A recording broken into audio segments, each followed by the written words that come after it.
बोरकर गुरुजी विश्व ज्योतिषाचार्य ब्रह्मांड ज्योतिष कार्यालय मुक्काम पोस्ट रावेर जिल्हा जळगाव महाराष्ट्र 425508 हा रावेरचा पिनकोड नंबर आहे आणि माझा मोबाईल नंबर 9850155558 व्हॉट्सॲपद्वारे सेवा सुरू झालेली आहे।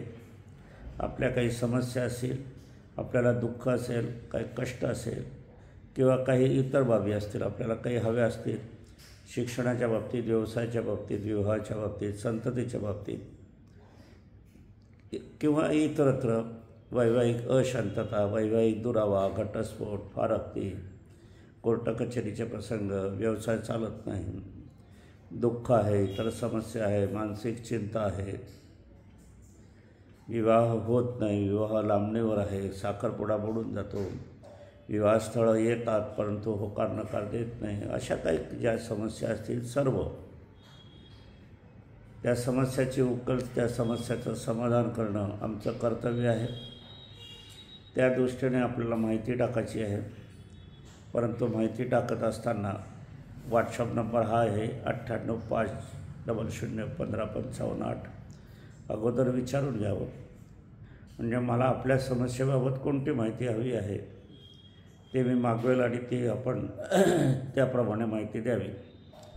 व्हॉट्सअपद्वारेच आम्ही समाधान करू, ग्रहाचं प्रमाण देऊ, परिपूर्ण समाधान करू, त्याविषयी लेखी देऊ आणि दुसरं लेखीपान उपासना आराधनेचं असेल आणि त्यासोबत वाचून आपल्याला काही नकळत नाही, समजत नाही, काही शब्द असतात, ज्योतिषशास्त्राचे शब्द कोणाला उकल होत नाही, तर आम्ही व्हाईट मेसेज त्यासोबत देत असतो। परंतु हे सर्व करताना अगोदर मला मोबाईल करावा, मगच ही माहिती टाकावी। मोबाईल विना माहिती आपण टाकली तर ती गाळली जाते, हे लक्षात घ्या। मोबाईलद्वारे आपण अगोदर करून आणि व्हॉट्सअपवर टाकली की ते आम्ही लेखी लगेच करून घेतो रजिस्टरला आणि मग ती मोबाईलवरून नाहीशी होऊन जाते आणि तुमचा मोबाईल जो असेल त्याच्यावर आम्ही माहिती टाकत असतो। ब्रह्मांड ज्योतिष कार्यालयाची कुठेही शाखा नाही किंवा माझ्यामार्फत कुणीही मार्गदर्शन करत नाही, मी स्वतः करतो। असो, आजच्या कार्याचा विषय सुरू करण्यापूर्वी माझी पत्नी स्वर्गीय सौ निर्मलाबाई बोरकर यांना अभिवादन करूया आणि आजच्या कार्याला सुरुवात करूया। आजचं कार्य हे उज्जैन क्षेत्री मध्य प्रदेश या ठिकाणाहून मी करत आहे। काल जो तिच्याविषयी स्वर्गीय सौ निर्मलाविषयी जो तर्पणविधी आम्ही केला तो ओंकारेश्वर मध्य प्रदेश या ठिकाणी, कारण अस्थी तिथे टाकलेल्या होत्या म्हणून, अस्थी म्हणजे अस्तित्व त्यांचं असते म्हणून त्या ठिकाणी करणं गरजेचं असते। असो, आजचा कार्याचा विषय सुरू करण्यापूर्वी माझी पत्नी स्वर्गीय सौ निर्मलाबाई बोरकर यांना अभिवादन करूया आणि आजच्या कार्याला सुरुवात करूया। आजच्या कार्याचा विषय हा जरा अनोखा नवीन आहे असं नाही, परंतु याविषयी मला या सप्ताहामध्ये सर्वाधिक मोबाईल आलेले आहे, सर्वाधिक लोकांनी किंवा सज्जनांनी किंवा जे याविषयी पीडित आहे, समस्याग्रस्त आहे, त्यांनी मला सांगितलेलं आहे की असं का घडते। विषय आहे अपघात। वर्तमान स्थितीत पावसाळा सुरू आहे आणि अपघाताचं प्रमाण वाढलेलं आहे। टू व्हीलर घसरून जाते, टू व्हीलर मागून ठोकली जाते, टू व्हीलर समोर धडकली जाते किंवा फोर व्हीलरसुद्धा बॅरिकेडला धडक देते, घसरून जाते, दरीखोरीत खाईत येते, अचानक थांबून जाते, मागची गाडी ठोकली जाते, ठोकतो, काही यात दुखापत होते, काहींचा मृत्यू होतो, अशा विविध घटना या घडत असतात। रावेरमध्ये 4-5 महिन्यापूर्वी अशीच लहान मुलं वाढदिवस साजरा करून येत होती जळगावहून आणि पिंपळूर फाट्यावर जवळजवळ 4 ते 5 मुलं मृत्युमुखी पडली, त्यातली काही एकुलती एक होती. किती दुःखद प्रसंग आहे हा. जाणारा तर चाला जातो, परंतु मागे आईवडील आहे, भाऊ बहीण आहे, किती दुःख होत असते. सर्व आधार निघून जातो. वर्तमान स्थितीमध्ये एक मुलगा 2 मुलंच असतात, एक मुलगा मुलगी असते आणि मग ऑपरेशन केलं जाते आणि त्यानंतर अशी समस्या तरुण वयात उद्भवली जाते. फारच दुःखद प्रसंग हा असतो. जीवन आयुष्यभराचा प्रसंग असतो, घराण्याचा प्रसंग असतो.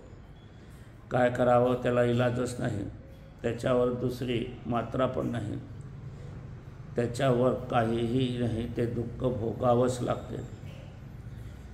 याच्यासाठी काही विहिरीत पडले जातात, काही नदीमध्ये वाहून जातात, काही पोहायला जातात, तीर्थक्षेत्री नाहीशी होतात, काही पळवलीसुद्धा जातात, काही निघून जातात घरातून. अशा विविध क्षेत्राच्या माध्यमातून विविध समस्यांनी घराणे दुःखी असतात. मी नेहमी सांगतो, याच्याविषयी आपल्याला प्रत्येक आपल्या घरामध्ये जेवढी माणसं आहेत तेवढी जन्मकुंडली करून घेणे. जन्मकुंडली ही भावादिभाव योगाचीच असायला हवी. आईवडील असतील त्यांची पण करून घ्या. आईवडील स्वर्गीय असतील, आजोबा आजी स्वर्गीय असतील तर त्यांचे पण करून घ्या, असं मला सांगायचं आहे. कारण जन्मकुंडली म्हणजे आपल्या जमा खर्च, जीवनाचा हा जमा खर्च आपल्याला माहिती पडतो. आपल्या आयुष्यात काय काय घडणार आहे त्याविषयी. अपघाताचा विषय आपण घेत आहोत, तर अपघात हा कसा होणार आहे, काय होणार आहे याच्याविषयी आपण सावधगिरी का बाळगायला पाहिजे. तर पहिल्या प्रथम आपण आपली जन्मकुंडली करून घ्यायला हवी प्रत्येकाने. वयोवृद्ध असतात तर वयोवृद्धामध्ये सुद्धा घसरून पडणे, जिन्यावरून चालता उठताना पडणे, रस्त्याने पडणे, पलंगावरून खाली कोसळणे वगैरे बाबी ते अपघात होतच असतात. बाथरूममध्ये घसरणे वगैरे होत असतात. म्हणून या बाबतीत आपण काळजी घ्यायला हवी. तर याच्यासाठी आपल्याला पूर्वसूचना देणारी जन्मकुंडली भावादिभाव योगाचीच हवी असते. ज्यावर जन्माक्षर जन्मांक लिहिलेल्या ह्या कुंडल्या नसतात. कॅम्प्युटरची कुंडली पण असत्य असते, कारण त्यात ज्या बुद्धीने जी भरलेलं असेल साहित्य, अक्षरलेखन किंवा भाकीत, तेच तुमचं बाहेर येईल, दुसरं नाही. ते नुसतं एक प्रिंट करण्याचं मशीन आहे. कारण कॅम्प्युटरला स्वतःला बुद्धी नाही, स्वतः त्याने अपघात त्याच्यात झाला नाही, त्याने विवाह केला नाही, संतती नाही, उद्योग नाही, शिक्षण नाही. म्हणून अनुभवाची गाठ, अनुभवाचा साठा हा कॅम्प्युटरजवळ कदापिही नाही. म्हणून जाणकार ज्योतिष या बाबतीत हवी असतो. जाणकार ज्योतिष कुंडलीमधून आपल्याला कळते. कुंडलीमध्ये अपघात होईल का नाही हे कळते का? हो, अगदी 100% कळते. अपघात कसा होईल हे कळते का? हो, बहुतांशी याविषयी आपल्याला ग्रह संकेत देत असतात. अपघात कोणत्या कारणामुळे हे कळते का? हो. अपघाताची दिशा कळते का? हो. अपघात कधी होईल कळते का? हो. असं हे पण याच्यासाठी विस्तृत कुंडल्या हव्या असतात. संक्षिप्त कुंडली यामध्ये चालत नाही. आता पुष्कळशे म्हणतात माझ्याकडे की हे 100% सत्य होईल का? 100% या जगामध्ये कोणीही सत्य नाही. परमेश्वरही सत्य नाही 100%. मनुष्य प्राणी हा देव घडवतो आणि देव घडत असताना आपल्याला सगळं जीवन आयुष्य आपल्याला भोगावं लागते आणि मग पती पत्नीपैकी एकाला देव घेऊन जातो आणि एक शिल्लक राहतो आणि माझ्यासारखी माणसं दुःख कष्ट भोगीत राहतात. आरोग्य बिघडलं तर ते आपल्याला दुरुस्त करावं लागते. यासाठी आपण आपलेच परमेश्वर आहोत, पण माणूस हाच परमेश्वर आहे. प्रेम हेच परमेश्वर आहे. सर्वात प्रेम देणारे आणि सर्वात दानशूर व्यक्ती कोण असतील तर आपले आईवडील असतात. आईवडिलापासून आपली उत्पत्ती असतं. आईवडिलांनी आपल्याला जग दाखवलेलं असतं. श्री गणपतीने सुद्धा आईवडिलांचे नमस्कार केले, आईवडिलांचं पूजन केलं, आईवडिलांना प्रदक्षिणा घातली आणि संपूर्ण विश्व प्रदक्षिणेचं पुण्य मिळवलं. सर्वाधिक अगोदर 33 कोटी देवी देवतापेक्षा अगोदर श्री गणपती पूजन आपण का करतो तर यासाठी. म्हणून आपण गणपतीने सांगितलेला मार्ग स्वीकारा. इतरत्र मार्ग स्वीकारण्याची आपल्याला काहीही गरज नाही. पहिलं पूजा आद्यपूजन, आईवडिलांचं पूजन, नंतर आपली कुळदेवी कुळदेवताचं पूजन हे करायला हवे. पुष्कळसे जण महाराजांची भक्ती करतात, महाराजांचे फोटो लावतात, महाराजांचं अगरबत्ती ओवाळतात आणि आईवडिलांच्या यांना नमस्कार करत नाही. असे हे महाराजांचे फोटो असले तर पहा, महाराजांनीसुद्धा मंदिरात गेलेले आहे, भजन कीर्तन केलेलं आहे. त्यांच्याही देवता ह्या 33 कोटी देवी देवतापैकीच आहे. आणि जे काही महाराज गिरत असे त्यांची पण कुळदेवी कुळदेवता असते, त्याही त्यांच्या पूजन करत असतात. म्हणून ती भक्त मंडळी आहे हे लक्षात घ्या. भक्ताची पूजा आपण करत नाही. वारकरी लोक एवढे जातात, आपण नमस्कार वारकऱ्यांना करायचा असतो एवढेही तितके, कारण त्यांचे ते अथक परिश्रम असतात. आमच्यासारखे किंवा कोणी 4 धाममधून वयोवृद्ध लोक आलेतात, तरुण मुळीच नाही, त्यांचे नमस्कार करा. आजकाल आपण जर बघितलं तर फॅशन झालेली आहे तीर्थाटन करण्याचे, पण तीर्थाटनमध्ये काही नाही, हौस मौस खाणं पिणं एवढंच होत असते. जन्मकुंडलीमध्ये मंगळ हा अपघात भयाचा कारक ग्रह असतो. मंगळ हा अपघात भयाचा कारक ग्रह असत असताना तो जलनाडीत पडला, जलयोगात पडला तर आपल्याला पाण्याच्या माध्यमातून दुःख असते, पाण्याच्या माध्यमातून अपघात होण्याची संभावना असते. माझ्याकडे एक असं डॉक्टर दाम्पत्य आलं होतं, त्यांना जलयोगातून मृत्यू असा होता. आता ते डॉक्टर असल्यावर ते कुठे जात नव्हते, ते 85 वर्षाचे होते, परंतु बाथरूममध्ये गेले आणि बाथरूममध्ये जाताना लाईट गेल्यावर आता ते डॉक्टर मंडळी असल्याकारणाने बाथरूममध्ये मोठे मोठे नळ असतात वाढवले असे, घसरून नळ हा मस्तकाला लागला आणि तिथेच ते ग्रतप्राण झालेले. म्हणजे पाण्याच्या माध्यमातून मृत्यू आला. तुम्ही पाण्याजवळ जा, नदीकिनारी मृत्यू होतो असंच नाही. काहींचं आपण बघत असतो, 1-2 उदाहरण, पाणी घेतात, पाणी श्वासनलिकेमध्ये घोट जातो आणि मृत्यू ओढवला जातो. म्हणून पाण्यापासून मृत्यू कसा होईल, विहिरीत पडले जातात, वाहून जातात किंवा महापूर होतो तिथे कोसळले जातात असंही आहे. काही पुण्यक्षेत्री मृत्यू होतो, काशी ठिकाणी मृत्यू होतो. 4 धामला जाताना आपण केदारनाथला जातात, बद्रीनाथला जातात, तिथं भूस्खलन होते आणि किंवा एक तीर्थयात्रेची गाडी दरीत कोसळते आणि तिथे मृत्यू होतो. तर हा मृत्यू आपल्याला गुरुच्या सान्निध्यात जर मंगळ आला तर हा धार्मिक ठिकाणी मृत्यू देतो. तो जलयोगात आला तर पाण्यामध्ये मृत्यू देतो. सूर्य हा अग्नितत्वाचा कारक ग्रह आहे, मंगळ हा अग्नितत्वाचा कारक ग्रह आहे. आणि ह्याच्यामध्ये जर वायुकारक शनी जर आला, शनी हा वायूचा कारक ग्रह आहे, अग्नी भडकणे. आता रवी हा अग्निजन्य जरी असला तर तो इलेक्ट्रिकचा कारक ग्रह आहे. म्हणजे आपण काही घरामध्ये जळण्याच्या घटना, आगळी लागण्याच्या घटना, त्याच्यात मृत्यू पडण्याच्या घटना आपण बघत असतो, त्या ह्याच योगानं घडत असतात. त्याचप्रमाणे आपण मानसिक चिंता व्यथा जर असल्या तर मग तो चंद्राचा कारक ग्रह असतो. चंद्र दूषित असला, चंद्रग्रहण योगात असला तर अशा व्यक्ती मानसिक चिंता व्यथा पीडित असतात. आणि याच्यामध्ये राहू केतू असला तर आत्महत्येचं प्रमाण होतं आहे. आत्महत्या का घडतात याचं विश्लेषणसुद्धा आणि का होतात व आपल्या जीवनात काय आहे, आत्महत्याचे प्रसंग अनेक लोकांवर येतात. काहींची आत्महत्या खरोखर करतात, काही आत्महत्येच्या जवळ जातात आणि तेथून मग गुरु प्रबळला असला तर मग ते विचार करतात आपल्या मागे पत्नीचं कसं होईल, आपल्या मागे पतीचं कसं होईल, आपल्या मागे मुलाबाळांचं कसं होईल, आपल्या मागे संपत्तीचं कसं होईल, लोक काय म्हणतील, समाज काय म्हणतील, आपण आत्महत्या केली तर आपल्या मुलामुलींचं लग्न कसे होतील, याविषयीचं का आपल्याला कारक गुरु आपल्याला मार्गदर्शन करत असतो आणि आपण मग आत्महत्यासह परावृत्त होत असतो. आता गुरु ह्या कुंडलीमध्ये आपल्याला प्रेरक ठरत असला तर या ठिकाणी गुरुपूजा म्हणजे महाराजांची पूजा नव्हे. ज्योतिषशास्त्रामध्ये कुठेही देवी देवता किंवा महाराज नाही आहे हे लक्षात घ्या. ज्योतिषशास्त्रामध्ये फक्त ग्रहाचं साम्राज्य आहे आणि ग्रहाचा परिणाम हा देवी देवतांवर सुद्धा होत असतो हे लक्षात घ्या.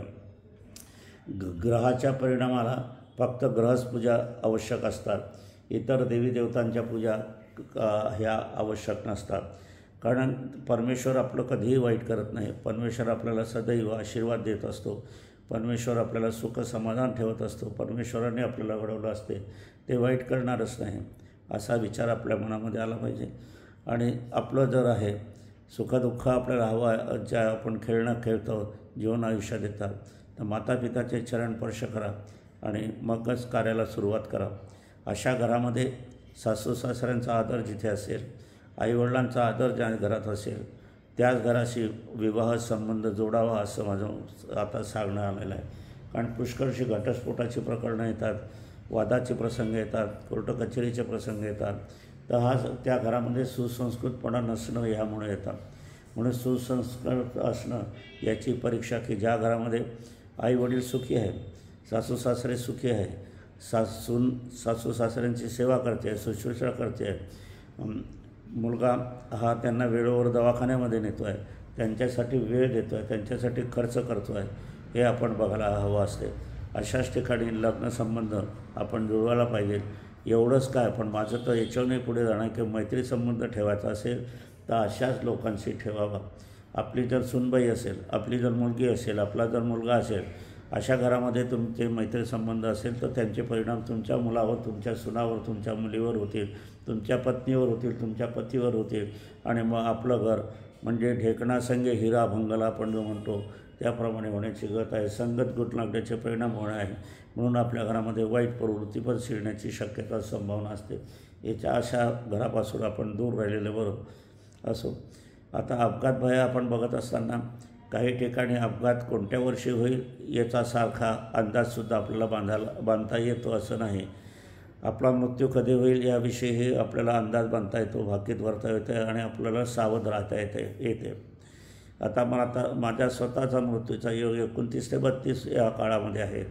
या 3 वर्षामध्ये जर उपासना आराधनेचं फळ मिळेल तर माझं आयुष्य वाढेल, आणि उपासना आराधनेचे कमी पडले, तोकडे पडले तर आयुष्य कमी होईल. आता तोडके पडले याचं कारण की काय, मला सहाय्य नाही.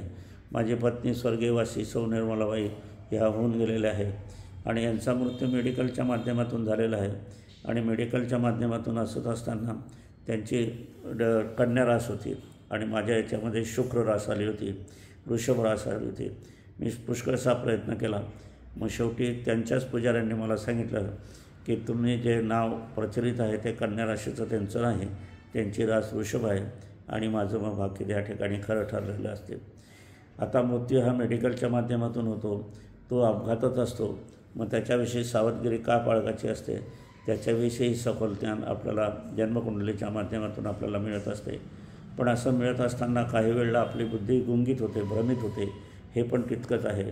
त्यावेळेला जे आहे पैशाच्या लोभाने किंवा चुकीच्या लोभाने, चुकीच्या अज्ञानामुळे किंवा नकली औषधी, खोटी औषधीच्यामुळे किंवा काय घडेल काही सांगता येत नाही. याच्याविषयी एवढा विचार कराल तेवढा विचार थोडा असतो, परंतु तोही देखील अपघात असतो, मृत्यू असतो. आणि परंतु ही लोकांना पुष्कळ पैसे आहे, श्रीमंत आहे, परंतु यांचं पुढे काय होणार आहे, यांच्या पतीचं काय होईल, घराण्याचं काय होईल, एकुलता एक मुलगा गेला तर काय होईल, याचा विचार मात्र हे लोक करत नाही. केवळ स्वार्थी भावना, पैशाची भावना जे ठेवत असतात. परंतु कर्मगतीचा हिशोब हा होणारच आहे एक दिवशी. कारण की रामालाही वनवास भोगावा लागलेला आहे, हरिश्चंद्रालाही आपल्याला सत्ता सोडावी लागली, राजवट सोडावं लागलेलं आहे, सीतेलाही अग्निडाग घ्यावा लागलेला आहे. सती जी आहे शंकराचे पार्वती, तिला पण यज्ञामध्ये उडी मारावी लागलेली आहे. लवकुशसुद्धा वडिलापासून दूर राहावं त्यांना लागलेलं आहे. लक्ष्मी सर्व रुसली आहे, रामाने पण चंद्राचा हट्ट केला असतो. असे विविध प्रकारचे आपण जे दाखले आहे. इंदिरा गांधीला हौतात्म्य पत्कर लावलं, राजीव गांधीला हौतात्म्य पत्कर लावं लागलं, महात्मा गांधीला हौतात्म्य पत्कर लावलं. आता हे असं का होते, आत्महत्या मुलं का करतात, शेतकरी का करतो, याच्याविषयी सखोल ज्ञान करणं आपल्याला आवश्यक आहे.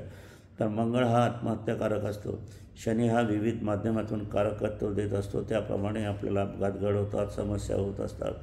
काही लोक जेलमध्ये जातात, काही लोक गुन्हा करून जेलमध्ये जातात, काही लोक निरपराधी असताना अटकले जातात. तर हे कसे अटकले जातात, काय होणार आहे, काय नाही, याच्याविषयी आपल्याला जाणून घेणं आपलं हे. कारण त्याविषयी जीवन आयुष्य आपल्याला कसं करता येईल. आता पुष्कळसे मला म्हणतात की का हो हे कसं काय तुम्हाला सांगता येते, काय होते, अगोदर लिहिलं आहे मग नंतर घटना घडणार आहे, याला आमचा विश्वास बसत नाही. तर यांना मला सांगायचं आहे की रामायण अगोदर लिहिलं गेलं आणि पूर्ण रामायण तसं घडलं. महाभारत अगोदर लिहिलं गेलं म्हणून तसंच घडलं. हे आपले सांस्कृतिक हा ठेवा आहे. आणि काही लोक पुष्कळसे मुलं गेलं म्हणा की काही विद्वान म्हणा की ज्योतिषशास्त्रावर विश्वास ठेवत नाही. वास्तविक ज्योतिषशास्त्र हे शास्त्र आहे आणि ज्योतिषशास्त्र ही आपली संस्कृती आहे, भारतीय संस्कृती आहे. आणि भारतीय संस्कृतीवर प्रत्येक ग्रंथसामुग्र्यावर, वाङ्मयावर रामायण आहे, महाभारत आहे, गीता आहे, 18 पगड आपल्याला साहित्य आहे, पुराण आहे, 18 पुराण आहे, 4 वेद आहे. त्याचप्रमाणे ज्योतिषशास्त्रसुद्धा आहे. ज्योती म्हणजे ज्योती, प्रकाश देणारं शास्त्र. म्हणून आपण ज्योतिषशास्त्रावर विश्वास ठेवलाच पाहिजे, कारण ती भारतीय संस्कृती आहे. आपण आपले विश्वास ठेवणार नाही तर मग तुम्ही जगापुढे काय दाखवणार आहे? आजकाल पाश्चिमात्याचं अनुकरण पोशाखात होऊ लागलेलं आहे, खाण्यापिण्यात होऊ लागले आणि मग याच्यामुळे भारतीय संस्कृती रसाला जाण्याची चिन्ह आता होऊ लागलेली आहे. घराघरामध्ये वाद होतात, कपडे विक्षिप्तपणे घातले जातात, म्हणून ते पण उचित दिसत नाही. आपल्याला भारतीय संस्कृतीचा पोशाख तर जवळजवळ नाहीसाच झालेला आहे.